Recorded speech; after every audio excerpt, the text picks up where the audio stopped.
Anggota Parlimen Bukit Geluggur Karpal Singh maut dalam kemalangan. Malaysia Australia bincang kaedah terbaru pencarian pesawat MH370. Tragedi feri karam di Korea Selatan, 287 masih hilang.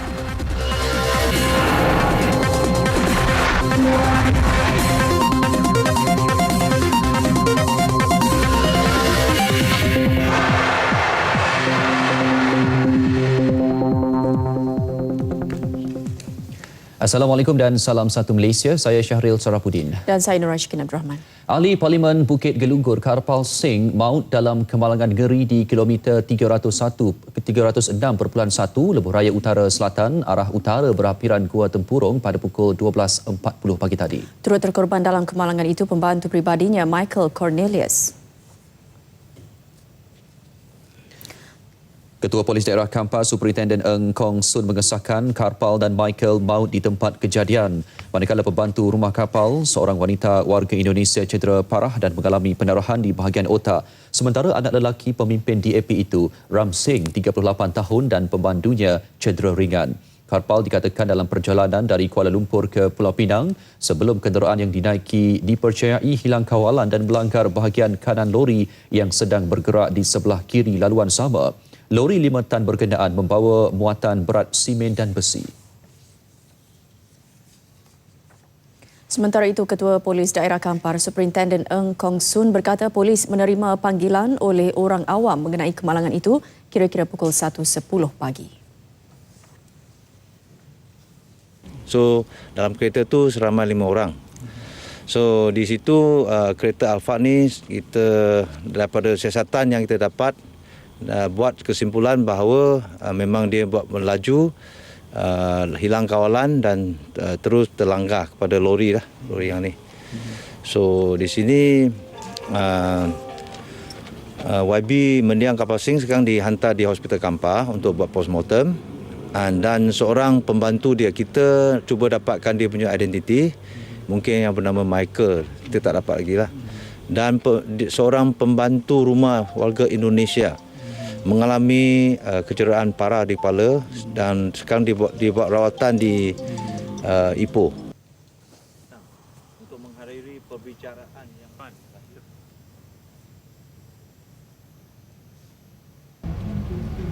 Mayat Karpal Singh tiba di kediaman mendiang kira-kira pukul 3.45 petang. Suasana sedih dan hiba menyelubungi perkarangan rumah mendiang Karpal di Jalan Utama Kebun Bunga Georgetown. Keadaan sesak dengan keluarga, sahabat handai dan orang ramai untuk menziarahi mendiang. Timbalan Perdana Menteri Tan Sri Muhyiddin Yassin turut memberi penghormatan terakhir. Sementara itu, Perdana Menteri Datuk Seri Najib Tun Razak menyertai pemimpin negara, pemimpin pembangkang dan rakyat Malaysia menyampaikan ucap takziah kepada ahli keluarga Karpal Singh. Dalam satu kenyataan yang dikeluarkan, Pejabat Perdana Menteri Datuk Seri Najib menyifatkan dalam tempoh kerja yang meliputi 5 dekad, kebolehan bekas pengerusi DAP itu menjadikan beliau seorang pembangkang disegani. Dalam entry Twitternya sebelum itu, Datuk Seri Najib Tun Razak menyatakan beliau mendapat tahu berita mengenai kematian Karpal Singh sebaik tiba di Ankara, Turki. Sambil mengucapkan takziah, beliau turut berdoa semoga penumpang yang lain turut segera sembuh.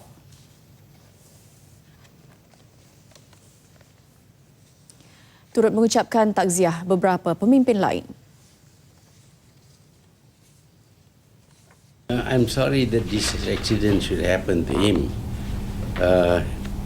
Whatever he has done, which may be against the government, that doesn't mean that he has not contributed. He has contributed much to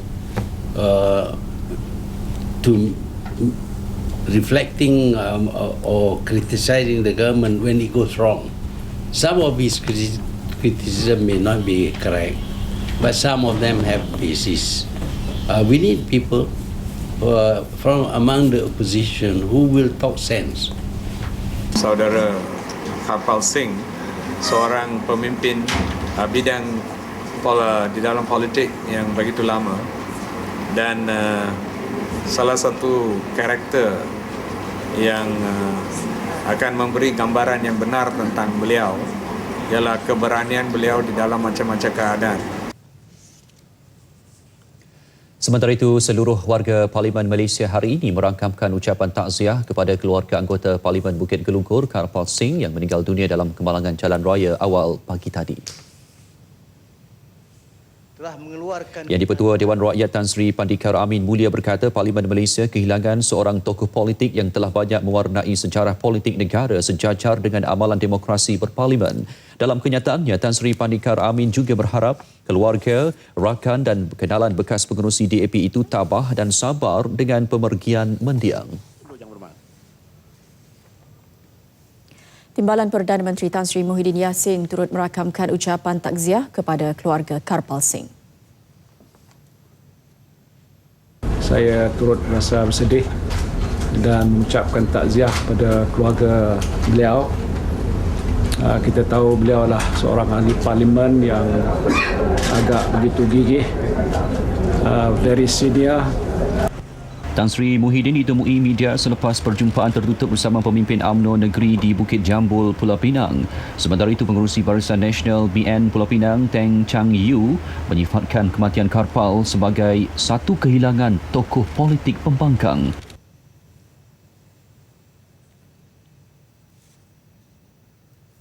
Sementara itu, Menteri Komunikasi dan Multimedia Datuk Seri Ahmad Syabri Cik turut mengucapkan takziah yang sama kepada ahli keluarga mendiang Karpal Singh. Datuk Seri Ahmad Syabri menyatakannya dalam entry di Facebooknya. UMNO menerusi laman web rasminya juga merakamkan ucapan takziah kepada keluarga mendiang mewakili kepimpinan tertinggi parti dan ahli UMNO di seluruh negara. Pemimpin pembangkang juga antara yang melahirkan rasa sedih atas kematian Karpal Singh, antaranya Datuk Seri Anwar Ibrahim.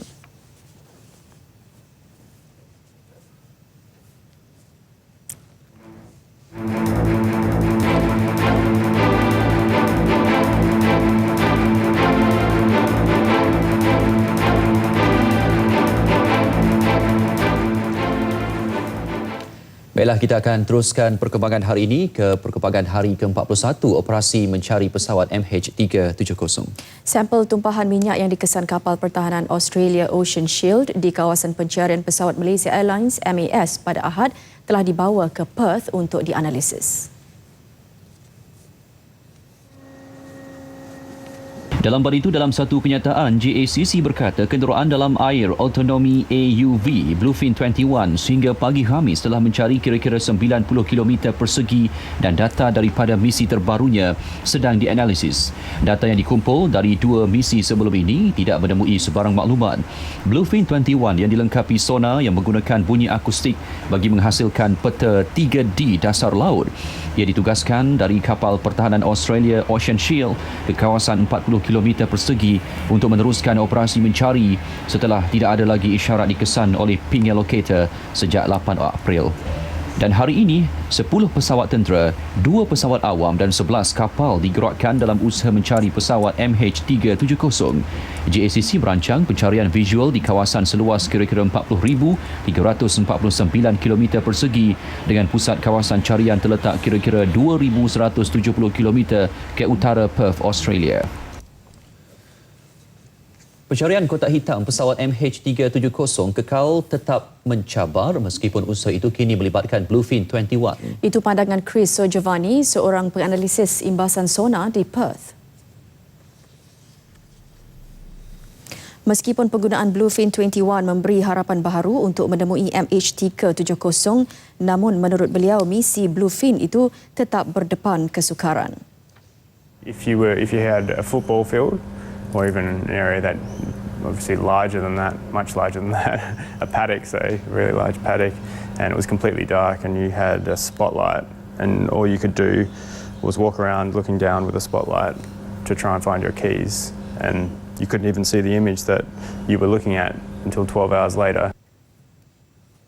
Sir Giovanni juga berkata topografi dasar laut yang bergunung ganang di dasar laut dan berlembah mungkin juga menghalang imbasan sonar daripada mengesan serpihan. And we've had situations where in 50 metres of water it's still light. We know where something is to within 1 metre, and we've sent down an ROV and it took us 4 hours to find it. So and that's a much simpler case. Baik, terbaru Perdana Menteri Australia Tony Abbott telah menghubungi Datuk Seri Najib hari ini bagi membincangkan kaedah terbaru pencarian pesawat tersebut. Meskipun Bluefin 21 tidak menemui sebarang objek berkaitan dengan MH370, pencarian tetap akan diteruskan. Pencarian pesawat MH370 akan diteruskan dengan penggunaan pelbagai pendekatan yang terbaru dan kerjasama dari negara luar. That firstly, the visuals that we managed to get from the Bluefin 21 were very clear. Not in finding what we were looking for, but what the seabed looks like. And that gives us a bit of relief as the next few days we're going to intensify the deep water search. It also indicated to me that the early warning with regards to the 4,500 meters that required the Bluefin 21 to surface, they had recalibrated the depth in which it could swim to, and that has been done. Thirdly, there was an update on their preparations in Perth with regards to receiving the next of kin, and that he told me he was very happy that the structure and reconsider kita punya approach. Ini tak bermakna kita akan berhenti. Datuk Seri Hishamuddin berkata Kabinet belum memutuskan panel penyiasatan pesawat MH370 dan dijangka diumum tidak lama lagi. Beliau menjelaskannya selepas merasmikan Majlis Penutupan Pameran Perkhidmatan Pertahanan DSA 2014. Analisis awal terhadap sampel tumpukan minyak yang dikesan kapal pertahanan Australia Ocean Shield Ahad lalu mendapati ia bukan minyak daripada enjin sebuah pesawat. Ya, perkara itu disahkan Pusat Koordinasi Agensi Bersama JACC dalam satu kenyataan terbarunya kurang 2 jam yang lalu.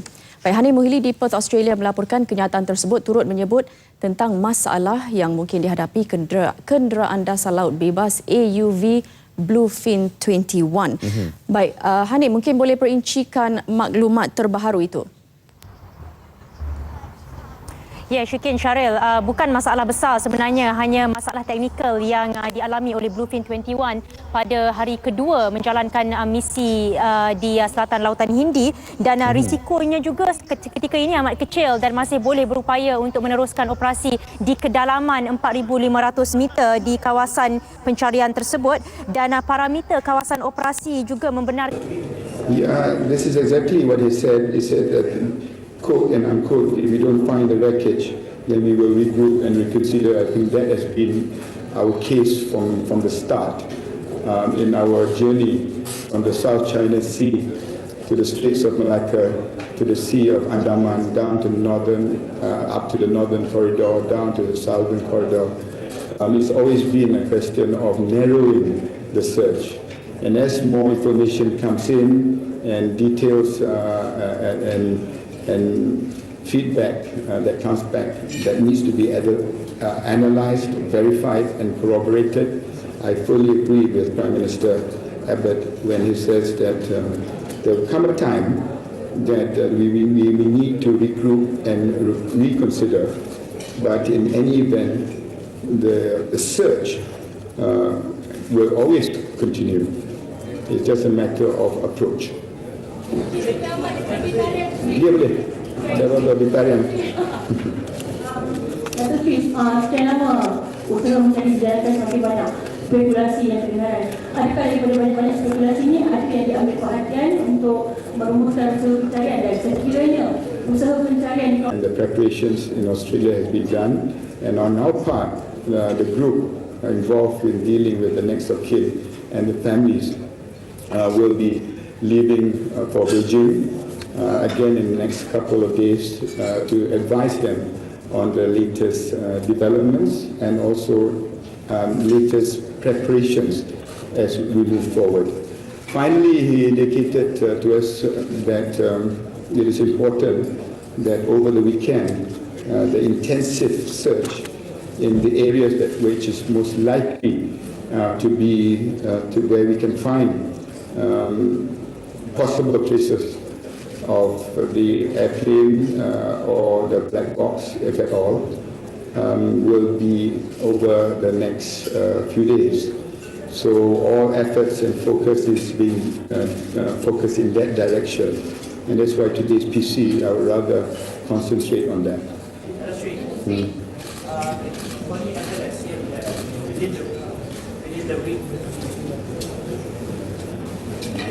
Within the week that any substance will have, within the week, as you said, we classify tablets without any Ya, ini akhirnya apabila kita dapat menunjukkan melalui komiti dan juga panel-panel inquiry yang kita wujudkan itu fakta sebenarnya, apa jua spekulasi akan terjawab. Ya. Apa dia yang soalan kedua?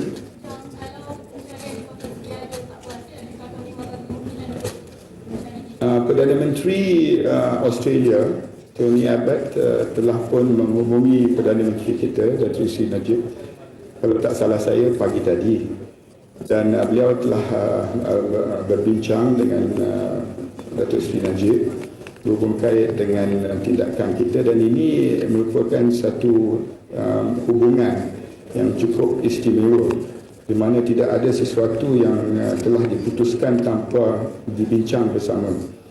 Keduanya, Perdana Menteri Australia telah menyatakan bahawa kalau sekiranya dalam masa yang telah pun ditentukan, bukan dari segi hari tetapi dari segi apa yang dapat kita maklumat yang dapat kita terima, kalau itu dah sampai ke tahapnya, pengumuman akan dibuat di mana kita akan ayatnya yang digunakan. Kalau tidak berhasil, adakah pihak yang telah menyumbangkan kemungkinan untuk mencari di kawasan ini? Saya dah menyatakan lebih awal bahawa spekulasi daripada awal dahulu, kalau kita layan, banyak kemungkinan bahawa apabila spekulasi telah pun disahkan tidak benar, spekulasi lain akan diwujudkan.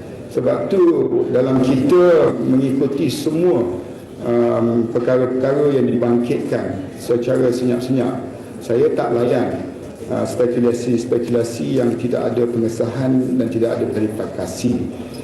Saya boleh memberi beberapa contoh di mana spekulasi berhubung kait dengan oil slick di lautan China, images daripada satelit China, di mana kalau kita pada ketika itu melayaninya mungkin boleh bukan saja menjejaskan siasatan dan juga persiapan kita untuk fasa kedua, ketiga, tetapi ia boleh menyentuh kepada emosi ahli keluarga penumpang dan kru MH370. Jadi saya akan pegang kepada template yang sedia ada, dan saya percaya bahawa apa jua spekulasi hari ini. Moving forward, in what area in particular that you would like to refocus on? Well, the Air France took 2 years. And one few little things about the briefing with Chinese family, there was a glitch. It's not going that very well. There have been walkouts from the families, and you just said that you're going to send a delegation to Beijing again. How would you improve? To at least satisfy the families and next of kin who are waiting for the answer? I think that a lot of improvement has already been made. We're working closely with the Chinese authorities. We have put in a ministerial committee, not just MAS, to deal with the families. We're working very closely with JACC and the possibility of bringing those families over to Perth if they wish to go there at a time to be specified. That this next trip that is going there is really to brief them on the next phase of our search, and this is just to keep them informed so that there won't be any speculation.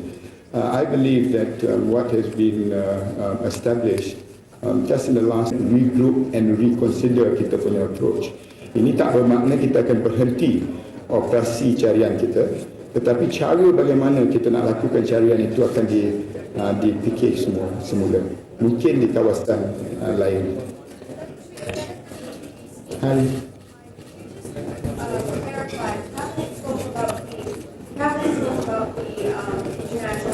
Yes. Yeah. That was I was caught up in yesterday. The paper is ready, and I expected the cabinet to discuss it yesterday. We could not distribute the papers to all the relevant ministries for their comments in time. So I will table that paper again to the cabinet, and I just hope that people will not speculate on the status of that panel of experts until the cabinet decides, which I'm sorry to say we were not able to discuss it yesterday. Can you let others answer? Sir, moving forward, you say that you won't back down efforts, to find, of course, the aircraft and also the answers. But it means 40-something days already. Saya tengok sambutan DCA ini bukan dari segi bilangan perjanjian yang telah pun ditandatangani atau jumlah pembelian seperti biasa. DSA dilihat dan macam apa jua pameran pertahanan yang diadakan di seluruh dunia. Apa yang saya lihat kali ini ialah perubahan dari segi mindset mereka yang terlibat dalam DSA di Kuala Lumpur tahun 2014 ini, di mana semua saya lihat ada anjakan paradigma dan pemikiran bahawa mereka tak boleh melakukannya bersendirian. What I see is a paradigm shift in everybody involved in this SA in realizing when it comes to Syria. Baik, itu sedutan sidang media yang sedang berlangsung di sedutan siaran langsung sidang media yang sedang berlangsung di PWTC ketika ini, di mana Datuk Seri Syamuddin turut memberitahu sedikit sebanyak mengenai perkembangan proses pencarian MH370, dan beliau ada menyebut pengumuman akan dibuat sekiranya pencarian perlu diberi fokus ke kawasan-kawasan lain, tetapi buat masa ini masih ada belum. 2 weeks with the assistance of the Chinese government and authorities and the appointment of Hamzah Zainuddin, the Deputy Minister of Foreign Affairs, and also Chiu Mei-fan as our cabinet envoy to deal with this has helped tremendously. But of course, it's not going to be easy, and the French team that dealt with the French airline has told me that the most difficult part of any investigation of this nature is having to deal with the families. And in our case, we'll be dealing with 14 different nationals. So just focusing on the Chinese families, I think is not fair to the other nationals who do not have the same problems and have not been highlighted in the manner in which has been highlighted for the Chinese families in Beijing. Yes? Firstly, Ernie from NHK. You have been constantly report the progress of the searching. Yes. But why the investigation on the passengers list and the coverage took so long and we didn't see any progress? Because it's still pending investigation. Datuk Seri minta cerita sikit tentang sambutan DSA dan siapa yang sasaran. Itu public announcement menyatakan dalam hal ini kalau ada tuntutan yang akan dibuat oleh waris-waris, diorang boleh membayarnya tanpa melalui perlu adanya sijil kematian. Okey, dan di sini Cik Nur ingat adalah satu perkara yang baik, ya, in the sense that di dalam akta keterangannya Seksyen 4 dan Seksyen 108, ya, sesuatu kematian itu boleh dianggarkan sebagai presumption of death selepas 7 tahun. Okey. So, dari segi triggernya undang-undang, lepas 7 tahun, barunya presumption itu kata, okey, orang ni memang meninggal. Yeah. Tetapi sekarang, insurans hayat punya underwriters dengan insurance company, mereka kata tak payah. Jadi apa yang Cik Nur difahamkan, ya, 47 daripada 50 orang Malaysia yang berada di pesawat MH ni ada mempunyai polisi insurans nyawa. Dari 14 syarikat insurans, antaranya Alliance Life, Malaysian Life, AIA, AXA, Affin, Etika, Great Eastern, Hong Leong, Manulife, MCIS Zurich, Prudential, Sun Life, Tokyo Life, Uni Asia dan Zurich. So ini antara yang ada 47 daripada 5. pengumuman rasmi untuk tujuan itu. Apapun, kita kembali bersama tetamu kita di studio pada hari ini, pengamal undang-undang Cik Nur Hajran Muhammad Noor. Baik Cik Nur, kita nak sambung perbincangan kita mengenai isu pampasan insurans kepada waris penumpang MH370. Bagaimana tuntutan sebenarnya boleh dibuat, Cik Nur? Okey.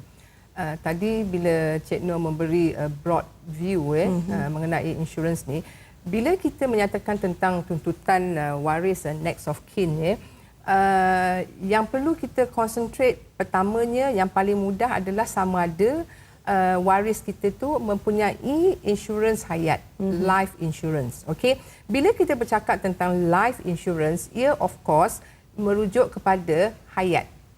Selepas seseorang itu meninggal, barulah insurans itu due for payment. Dalam kes biasa, bila kita ada tuntutan hayat, life insurance claim, sama ada kematian, baru pampasan dibuat. Dan bila ada kematian, kita mesti orang kata membuktikan kematian itu. Mesti ada sijil kematian. Barulah syarikat insurans itu akan membuat payment, ya. Tapi dalam hal ini, Association of Life Insurance Malaysia, mereka dah membuat satu ila akhir. Berpegang teguhlah kamu kepada tali Allah, jangan sekali-kali kamu berpecah belah. Dalam majlis sama, beliau menyampaikan sumbangan penghargaan kepada Imam, Bilal, Siak dan Guru Kafa dan hadiah kepada sekolah-sekolah Kafa dan sekolah Cemerlang. Turut hadir pengerusi Badan Perhubungan UMNO Pulau Pinang, Datuk Zainal Abidin Osman dan Barisan Kepimpinan Negeri. Tan Sri Muhyiddin dalam pada itu berkata Kerajaan Negeri Pulau Pinang, pimpinan DAP tidak boleh mengabaikan tanggungjawab menjaga kepentingan semua kaum, terutama Melayu yang merasakan mereka kian terpinggir. Banyak rungutan yang diterima beliau dan sesuatu perlu dilakukan oleh kerajaan negeri supaya golongan Bumiputera tidak terus tertinggal dalam arus pembangunan. Sebagai sebuah kerajaan negeri yang dikatakan menjaga kepentingan semua, dia kena ambil kira semua. Dia tidak boleh menyebelahi satu pihak, walaupun di sini ada kepentingan dia untuk membantu orang Cina, orang India, tapi tak boleh ketepikan juga peranan Bumiputera. Kalau Bumiputera kata dia memerlukan rumah yang mampu beli, dia kena cari jalan untuk menyediakan perumahan-perumahan yang mampu dimiliki oleh Bumiputera. Pulau Malaysia ada polisi hayat insurance, life insurance. Di China pula, China Life adalah satu syarikat insurans yang terbesar di China. Mereka ada yang lebih kurang 32 orang penumpang yang ada insurans hayat dengan dia orang, dan Ping An Insurance Company dia ada 53. Malaysia merupakan antara 8 negara yang menetapkan cukai barang dan perkhidmatan GST pada kadar terendah iaitu 6%. Menurut Menteri Keuangan kedua Datuk Seri Ahmad Husni Hanazlah, hanya 7 negara daripada 161 buah negara yang melaksanakan GST meletakkan kadar cukai tersebut pada 5%. Datuk Seri Husni berkata secara puratanya penggantian cukai GST ini berbanding cukai jualan dan perkhidmatan SST sebanyak 16% tidak melibatkan perbezaan yang besar. Indeks harga pengguna yang dijangka meningkat 1.8% dengan pelaksanaan GST hanya melibatkan golongan berpendapatan tinggi kerana IHP lebih kepada kegiatan yang melibatkan golongan berkenaan. Indeks harga pengguna akan meningkat 1.8%. Tapi ini tidak akan menjejaskan golongan berpendapatan rendah. Dia lebih kepada golongan berpendapatan tinggi. Kerana apa? Kalau kita lihat dari segi indeks harga pengguna, dia lebih kepada kegiatan yang diguna oleh mereka yang berpendapatan tinggi. Pada mesyuarat Kabinet semalam, kerajaan memutuskan Kementerian Perdagangan Dalam Negeri dan Hal Ehwal Pengguna mengukuhkan penguatkuasaan bagi membendung kenaikan harga. Beliau ditemui media selepas melancarkan ceramah perdana GST di Putrajaya. Mata wang tempatan ringgit perlu ditambat semula bagi mewujudkan kestabilan dalam pasaran tukaran wang. Bekas Perdana Menteri Tun Dr. Mahathir Mohamad berkata langkah itu wajar dilakukan bagi membantu perniagaan menghadapi kenaikan inflasi dan kos ketika ini. Jelasnya, ringgit yang diniagakan secara terapung dalam pasaran tukaran wang asing mewujudkan banyak ketidaktentuan nilai dalam pasaran. Justru apabila unit tempatan itu ditambat pada kadar tetap, ia akan memudahkan syarikat tempatan untuk merancang belanjawan bagi keseluruhan tahun keuangan tertentu. I think by now it should be about 2.8 to $1. That's my view, but we can study because when you increase the value of the ringgit, we become slightly less competitive. But if efforts are made to increase productivity, that is all right. The costs will go up, but we will still remain competitive. Ujarnya lagi, bagi mengatasi kenaikan kos perniagaan, bank perlu mengamalkan sikap toleransi dalam membantu syarikat yang berdepan pinjaman tidak berbayar sebelum mereka diisytihar muflis. Pihak syarikat juga perlu meningkatkan produktiviti dengan melatih pekerja agar lebih berkemahiran melaksana sistem kerja yang efisien dan bijak dalam membuat pelaburan perniagaan. Hubungan perdagangan dua hala antara Malaysia dan Kesatuan Eropah EU mencatatkan peningkatan 6% menjadi 135 bilion ringgit tahun lalu. EU juga merupakan rakan dagangan ketiga terbesar Malaysia selepas China dan Singapura meskipun berdepan ketidaktentuan di zon Eropah. Pengerusi Dewan Perniagaan dan Industri EU Malaysia, EUMCCI, Fermin Foch menjangkakan kerjasama ekonomi antara Malaysia dan Kesatuan Eropah akan terus meningkat tahun ini. Jelasnya banyak syarikat perusahaan kecil dan sederhana PKS dari Eropah berminat untuk melabur di Malaysia. So that is why also Malaysia is very important to the EU, because it can serve as a gateway to access the wider ASEAN market, and that's right now one of the priorities of this chamber, is to promote Malaysia as a gateway for both investors and both for companies that are already present here. EUMCCI katanya akan bekerjasama dengan syarikat tempatan mempromosi Malaysia sebagai hub perdagangan bagi menarik lagi kemasukan PKS dari rantau itu. Tahun lalu jumlah pelaburan dari EU berkembang 28% berbanding 2012 dengan belanja menerajui pelaburan bernilai 2.4 bilion ringgit, diikuti Jerman 1.7 bilion ringgit dan United Kingdom pada 500 juta ringgit. Beliau ditemui pada Forum Pelaburan dan Perdagangan EU Malaysia 2014 di Ibu Negara. Catuan air yang berpanjangan akan menjejaskan produktiviti industri pembuatan negara. Pemain industri menjangkakan permintaan luar negara menurun ekoran sentimen kurang keyakinan pelanggan terhadap penghantaran tempahan yang telah dibuat. Menurut pengarah urusan Top Glove Corporation, Lee Kim Miao, isu air telah menjejaskan pengeluaran syarikatnya berikutan sebahagian mesin kilang terpaksa dihentikan operasi kerana gangguan air. Pengilang sarung tangan getah terbesar dunia yang menguasai lebih 20% pasaran global itu turut menanggung kos pengeluaran 10 kali ganda lebih tinggi daripada biasa. Looking at it, I think the very obvious effect that will come in would be the bottom line will be affected. Bottom line meaning that the cost increase because you have a situation where you need to buy water, and the amount of water that we require cannot be fulfilled by a few tankers. We are talking about many hundreds of tankers, and you have also read in the newspaper that some of these tankers can cost 1,000 ringgit Malaysia or 1,500 ringgit Malaysia. So those kind of costs, if you add it in, certainly will impact the bottom line. And with higher costs, that will make Malaysia a less competitive nation as far as glove manufacturing is concerned.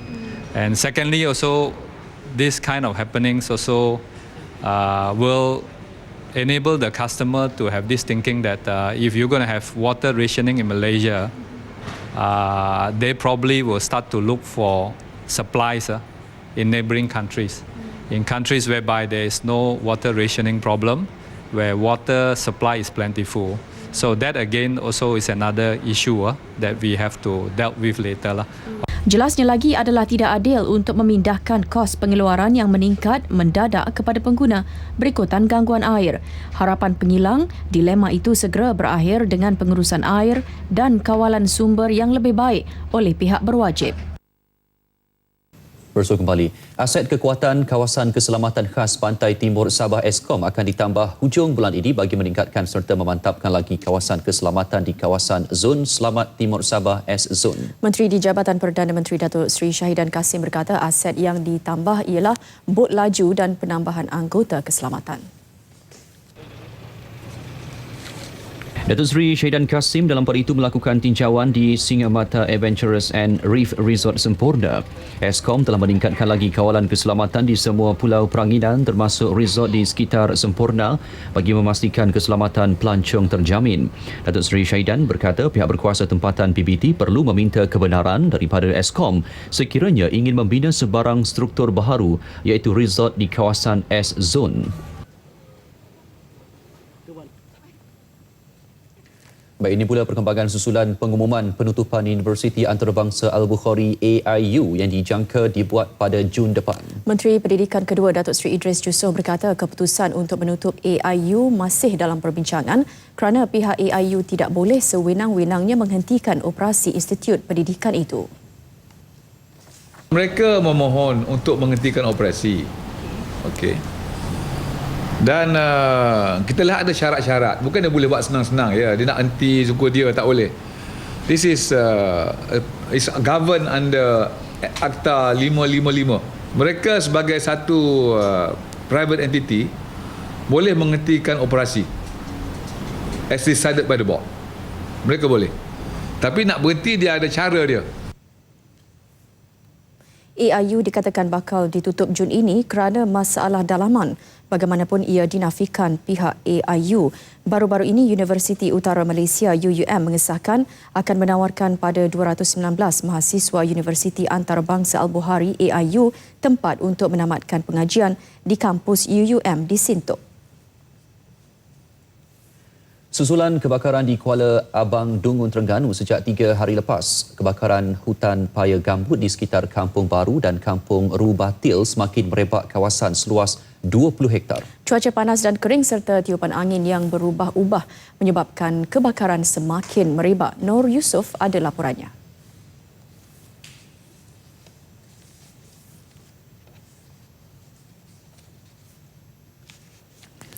Penduduk di dua buah kampung terbabit melibatkan seramai 600 keluarga menyifatkan kebakaran hutan paya gambut kali ini paling buruk sejak tempoh 20 tahun.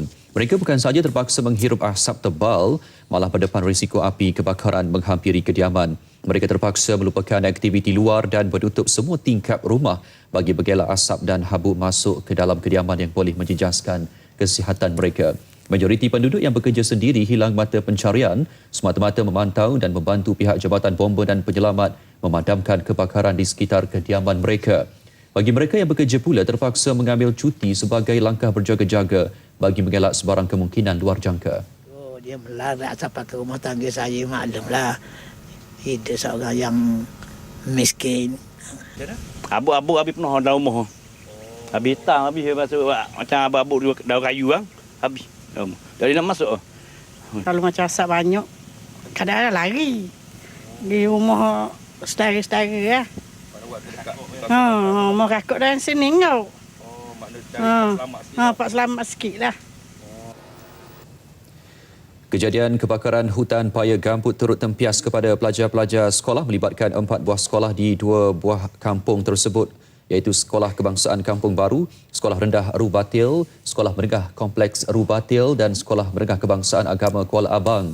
Pelajar sekolah mendakwa ada rakan-rakan yang lain sakit mata dan sesak nafas waktu kelas pembelajaran semalam. Ini kurang sikit. Ada jarang-jarang yang datang dah.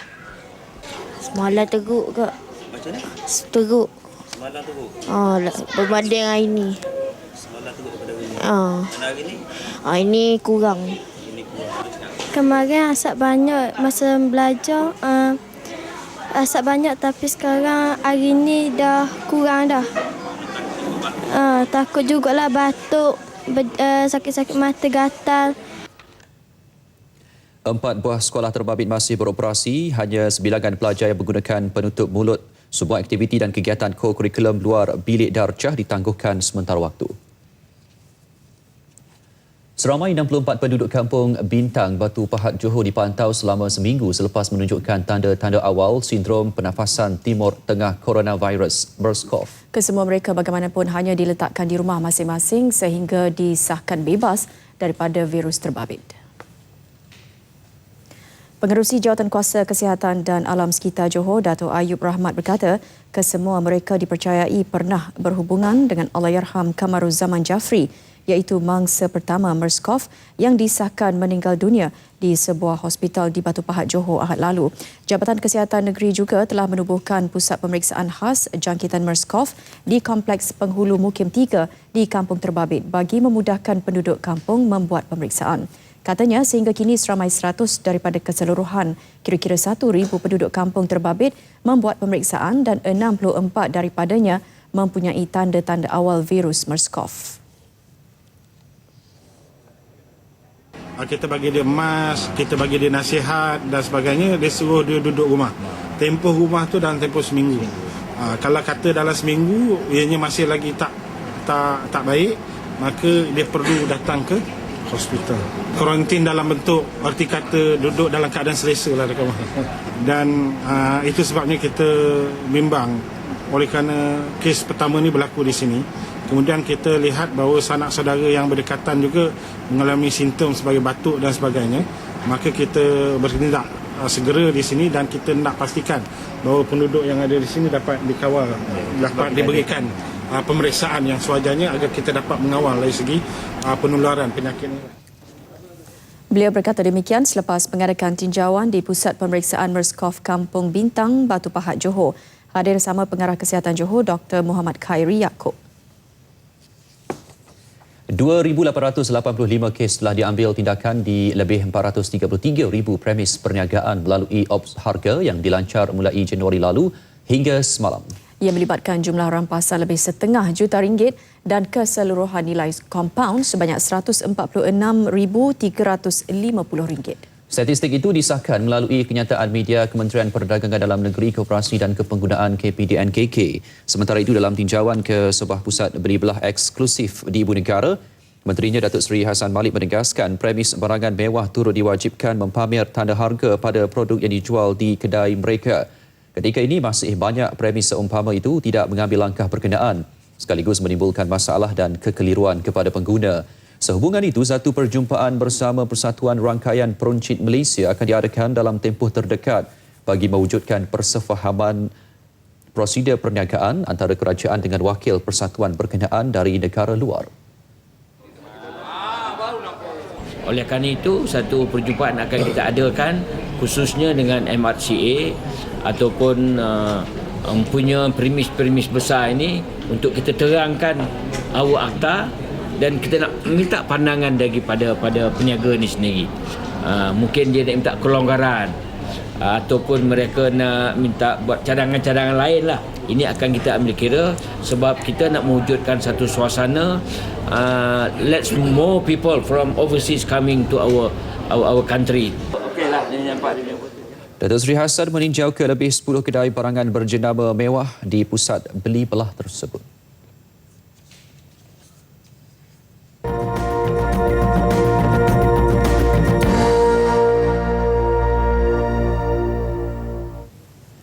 Perkembangan feri karam di Korea Selatan. Sehingga kini, tragedi berkenaan hanya berjaya menyelamatkan 179 orang, manakala 9 telah disahkan terkorban dan 287 masih hilang. 구조가 모두 179명이 되어 있고 사망은 신원이 확인이 돼서 모두 6명이 되겠습니다. 현재 실종자는 290명으로 파악되고 있습니다. 현재까지 수색과 관련돼서 잠수 인력이 총 555명이 동원이 되고 있고 특수 장비는 인양 크레인이 대형 크레인입니다. 3척이 어제 저녁에 출발을 해서 내일 아침에 한 척이 도착을 하고 나머지 2척은 저녁에 도착 예정으로 있습니다. Pihak berkuasa tidak menolak kemungkinan mengalami kesulitan dalam operasi SAR ekoran cuaca tidak menentu termasuk hujan, berkabus dan angin kencang di lokasi tragedi. Suhu air di kawasan kejadian adalah kira-kira 12 darjah Celsius yang boleh menyebabkan hipotermia jika berada di dalam laut lebih 90 minit. Pelbagai spekulasi mula timbul ekoran tragedi itu. Beberapa penumpang yang terselamat mendakwa mereka diminta kekal di tempat duduk atau kabin masing-masing ketika feri itu mula berdepan masalah sehingga paras air yang memasuki feri semakin naik dan ia mulai karam. Berdasarkan satu rakaman yang diperoleh CNN, penumpang dimaklumkan menerusi sistem intercom supaya tidak ke mana-mana bagi mengelak sebarang bahaya. Menurut saksi, mereka mengesyaki pengumuman itu menjadi penyebab beberapa penumpang feri Sewol kehilangan nyawa. Hanya mereka yang engkar dengan arahan itu berjaya menyelamatkan diri. Ada yang terjun dari feri dan sebahagian pula memanjat ke bahagian atas kapal. Mereka diselamatkan anggota pengawal pantai, tentera laut yang bergegas ke lokasi sebaik menerima laporan.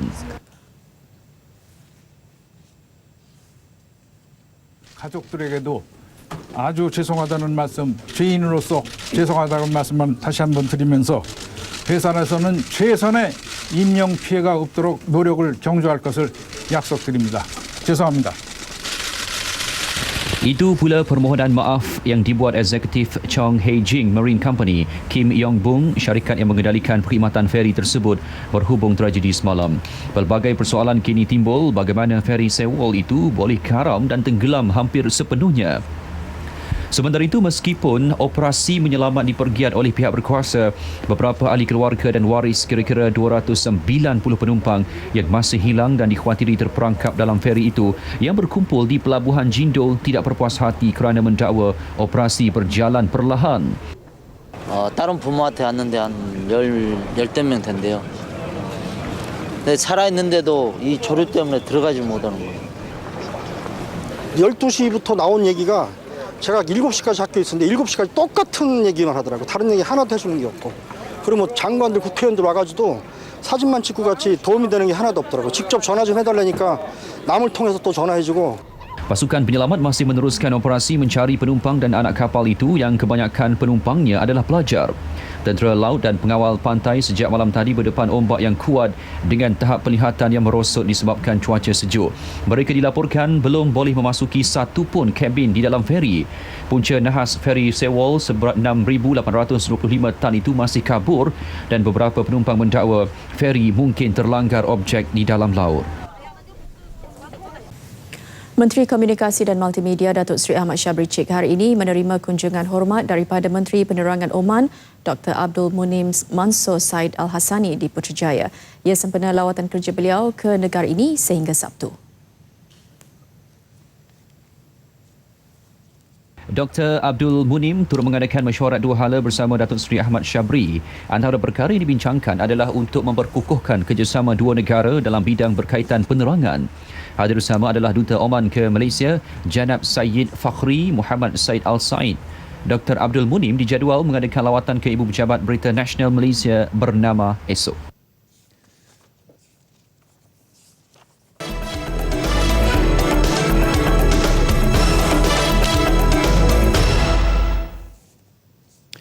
Insiden pergaduhan penonton di Stadium Perak kemarin jelas melambangkan satu lagi gejala kurang sihat di kalangan penonton tempatan. Walaupun tiada kematian, namun insiden seperti ini jika tidak dibendung mampu menjadi wabak yang sukar diubati. Bagi Presiden Persatuan Bola Sepak Perak, PAFA Datuk Zainul Fazi Paharudin, sikap segelintir penyokong Bos Gaurus itu nyata tidak bertamadun dan memalukan negeri. Enggan perkara sama berpanjangan, PAFA memohon maaf kepada penyokong JDT sambil mengharapkan perkara sama tidak berulang di masa hadapan. Tidak bertamadun lah. Sepatutnya dalam dunia moden hari ini, sokongan kepada pasukan dan juga perkara yang berlaku di luar padang itu tidak wajar berlaku. Seolah-olah nak mencontohi seperti perbuatan peminat-peminat bola sepak di luar negara. Perlawanan Liga Super hujung minggu lalu di antara Perak dan JDT, skuad Bintang Selatan Tanah Air itu mencatat kemenangan 1-0. Dalam perkembangan sama, Bendahari Persatuan Bola Sepak Negeri Johor PBNJ, Datuk Abdul Latif Bandi menyelar tindakan liar penyokong Perak. Namun, pada masa yang sama mengharapkan penyokong JDT juga menjaga tata susila ketika menyaksikan perlawanan melibatkan pasukan itu. Dalam satu peringkat semangat kesekanan ni kena wujud lah. Sebab itu kadang-kadang dekat Johor pun dicari banyak, ada juga berlaku kan dekat Johor ni dengan Perak kena paling pengurus bola sepak Perak kena kereta dia kena pecahkan. Jadi benda-benda gini kata orang tu terlalu fanatik sangat pun satu hal. Kita nakkan peminat, tapi peminat yang datang mudarat dan datang ke perkara yang tak elok dalam bola sepak ni, kita harap dia dapat faham lah bola sepak ni untuk semua. Sementara itu, Menteri Belia dan Sukan Khairi Jamaluddin Abu Bakar mahu FAM lebih agresif dalam mengendalikan insiden pergaduhan melibatkan penyokong. FAM dilihat terlalu mengambil masa yang lama untuk menyelesaikan kes-kes melibatkan bola sepak dan ia jelas menjejaskan kredibiliti persatuan itu. There are two things that I would like FAM to do. The first thing is to make sure that punishment is meted out on a much more on a much quicker basis. Yeah, it takes too long for them to investigate some of these cases, whereas some of these cases are completely clear-cut. And secondly, they must work closely with the police to increase the level of security at the stadiums. Perlawanan Liga Super melibatkan Perak dan Johor Darul Takzim Selasa lalu berakhir dengan tragedi apabila segelintir penyokong Perak tidak bertanggungjawab bertindak ganas. Penyokong Perak mula menimbulkan kekecewaan dengan membaling pelbagai objek ke dalam padang menyebabkan pihak polis terpaksa menahan penyokong JDT di dalam stadium sebelum diiringi ke bas masing-masing. Pasukan simpanan persekutuan FRU menggunakan gas pemedih mata bagi meleraikan penyokong Perak yang tidak berganjak di luar stadium. Baik, kita beralih ke perkembangan kejohanan golf Maybank Terbuka Malaysia. Hari pertama menyaksikan bekas juara 1997 Lee Westwood mendahului dengan 65 pukulan 7 di bawah par. Beliau dicabar hebat wakil Belgium Nicolas Colsaers yang hanya ketinggalan 1 pukulan di belakang apabila mencatatkan 66 pukulan 6 di bawah par. Lapangan Barat KLGCC menjadi medan buat pemain jelajah Eropah dan Asia berantap mencari kejuaraan kejohanan golf Maybank Terbuka Malaysia. Bekas pemain nombor 1 dunia Lee Westwood paling cemerlang di hari pertama apabila membenam 8 berdiri sepanjang hari, namun catatan bogi di lubang ke-10 meletakkan bintang Piala Rider Eropah itu di kedudukan teratas. Pemain Belgium Nicolas Colsaers paling hampir dengan Westwood, ketinggalan 1 pukulan di belakang selepas catatan 6 di bawah par. Bekas juara 2 kali Teng Chai Jaidi hanya mencatatkan par di hari pertama, double bogey. Di lubang kedua antara punca dia gagal menambah catatan rendah. 22 pemain negara turut beraksi, antaranya pemain amatur terbaik Malaysia Gavin Green. Gavin yang berpengkalan di Amerika Syarikat agak mengecewakan apabila sekadar bermain 2 di atas par. 5 bogey di samping 3 berdi menyaksikan dia terperosok di tangga ke-87 keseluruhan. Permainan ditangguhkan pada jam 3.57 petang akibat cuaca buruk ketika ramai lagi pemain belum menamatkan cabaran hari pertama. Baik, seterusnya Liga Antarabangsa Sepang SIC bakal membuka tirai perlumbaan kejuaraan motosikal Asia ARRC Petronas FIM bagi musim 2014 minggu ini. Menampilkan 58 pelumba terbaik Asia dari penyertaan 10 negara Asia. Ia menyaksikan musim sengit dengan penampilan lebih berkualiti pasukan yang bertanding. Promotor perlumbaan Ron Hawk berkata setelah 19 tahun usia ARRC, ia kini menjadi medan terbaik pelumba-pelumba Asia untuk menyerlah di peringkat lebih tinggi. Tambahan ARRC adalah satu-satunya perlumbaan FIM peringkat Asia yang mampu membawa pelumba ke saingan perlumbaan dunia MotoGP. Sebelum adanya kejuaraan Asia ni, agak susah bagi kami melihat siapa pelumba terbaik Asia. Dengan adanya kejuaraan ini kita boleh melihat siapa pelumba terbaik dan jika dia mempunyai level skill yang cukup bagus dan pihak penaja atau tim yang lebih besar boleh menilaikan dengan cara betul, mereka boleh mengambil pelumba ini ke peringkat tertinggi. Bagi pelumba-pelumba senior, ini merupakan peluang terbaik mencari kemenangan apabila saingan pasukan yang lebih seimbang walau ramai pelumba muda sedang meningkat naik. Ia ditambah ketiadaan juara 2013 Azlan Shah Kamaruzzaman yang kini ditawar beraksi di perlumbaan MotoGP.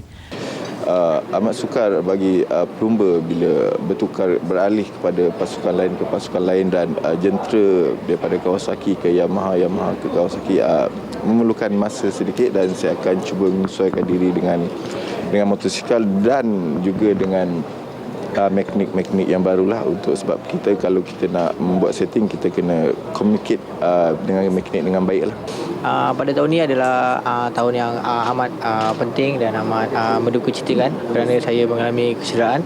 So pada perlumbaan pembuka tirai pada tahun ini saya mengharapkan satu impak yang lebih bagus lah dengan pasukan baru, dengan kru yang baru.